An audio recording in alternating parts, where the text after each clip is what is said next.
Alden Richards, pinaparinggan nga ba si Arjo Ataide?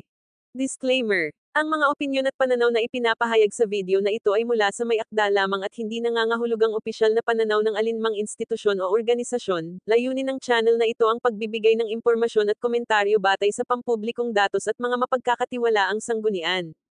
Kumusta mga kabuzz? Isang napakainit na balita na naman ang umuugong ngayon sa mundo ng showbiz at politika. At syempre, nandito kami sa Buzz Pinas para pag-usapan ito ng mas malalim at mas kontrobersyal. Usapang intriga muna tayo, sino nga ba ang pinaparinggan ni Alden Richards sa kanyang cryptic post sa social media? At bakit maraming netizens ang nagdudugtong nito kay Arjo Ataide, ang asawa ni Maine Mendoza na dating ka-love team ni Alden? Amoy na drama, politika, at showbiz sa isyong ito. Pero bago ang lahat, shoutout muna sa ating mga loyal subscribers. Maraming salamat sa walang sawang suporta. Kung bago ka pa lang sa ating channel, huwag kalimutang mag-subscribe at i-click ang notification bell para lagi kang updated sa latest showbiz at political chika. Balik tayo sa isyo, September 10, isang maikli pero matunag na Instagram story ang ibinahagi ni Alden Richards, isang simpleng art card lang ito, pero grabe ang naging epekto sa social media. Nakalagay dito ang kanyang sariling definition ng salitang kurakot o kurakot. Ayon kay Alden, ito raw ay tumutukoy sa corrupt na opisyal o individual na huling-huli na sa ginagawang walang habas na katiwalian at pangungurakot.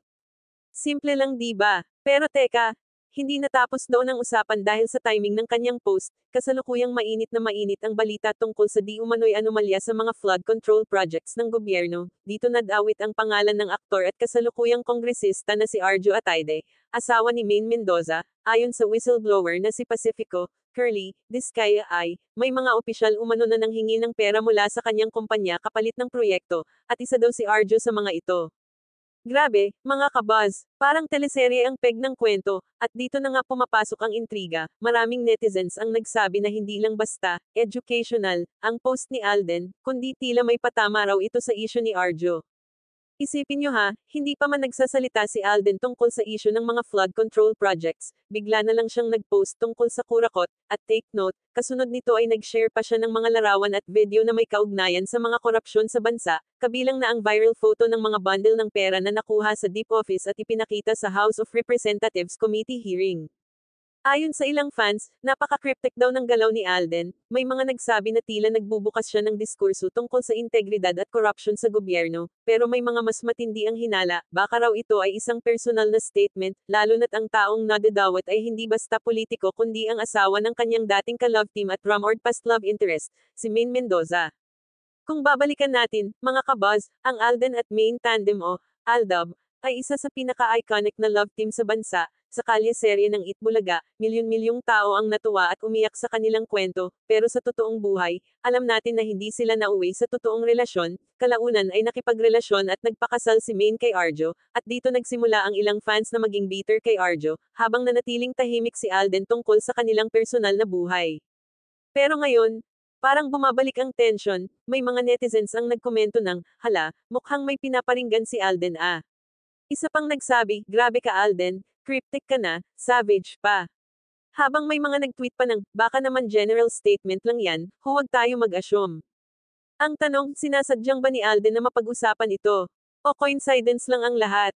Sa kabilang banda, hindi rin nagpahuli si Maine Mendoza sa pagtatanggol sa kanyang asawa. Sinabi niya sa isang pahayag na, not a single part of our life was built on taxpayers' money. Binigyang diin niya na ang kanilang yaman at buhay ay bunga lamang ng kanilang pagsusumikap at ipon sa loob ng maraming taon sa showbiz.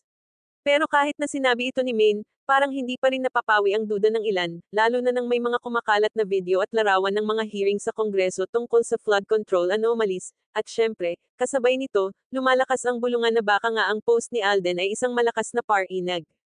Isipin nyo, mga kabuzz, kung totoo ngang si Arjo ang tinutukoy ni Alden, hindi lang ito simpleng issue ng politika kundi pati na rin ng personal na emosyon, kasi nga naman, hindi natin may kakaila na minsan may mga hindi natapos na kwento sa pagitan ng dalawang tao, lalo na kung milyon-milyong fans ang naging saksi sa kanilang love team journey.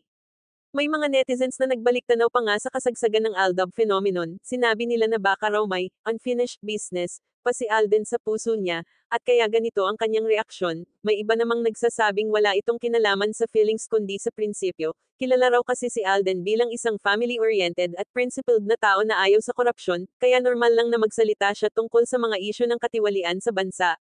Pero heto ang catch. Mga kabaz, kung totoo ngang hindi personal ang post ni Alden, bakit ngayong mainit ang pangalan ni Arjo sa usapin ng korupsyon siya biglang naglabas ng ganoong post? Timing is everything, ika nga. Sa social media, trending agad ang mga hashtag na hashtag Alden Savage, hashtag Kurakot, at hashtag Alden Visarjo. Maraming memes ang lumabas kung saan ginamit ng mga netizens ang mga iconic na Aldab moments pero may halong political satire. May nag-comment pa ng, mula sa kalye serye hanggang sa kongreso, ang saya-saya ng plot twist. Ayon sa ilang showbiz analysts, ito ay malinaw na senyales na kahit hindi tuwirang magsalita si Alden, ang kanyang impluwensya sa social media ay malakas, isa lang siyang post pero kayang magpabago ng narrative. Pero sa kabilang panig, may mga nagsasabi na unfair kay Arjo na idinadawat ang pangalan niya sa post ni Alden ng walang pruweba. Ilang supporters ni Arjo ang nagtrending din, ipinagtanggol siya at sinabing ginagamit lang ng ibang tao ang pangalan niya para makagawa ng intriga at para makakuha ng clout.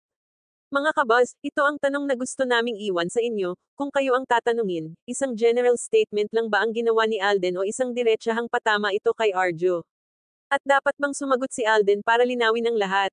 Bago tayo magtapos, gusto ko lang sabihin na sa bawat kontrobersya, mahalaga na maging mapanuri tayo sa mga impormasyon, minsan kasi, ang mga post na mukhang simpleng meme lang ay may malalim na kahulugan na hindi natin agad nakikita.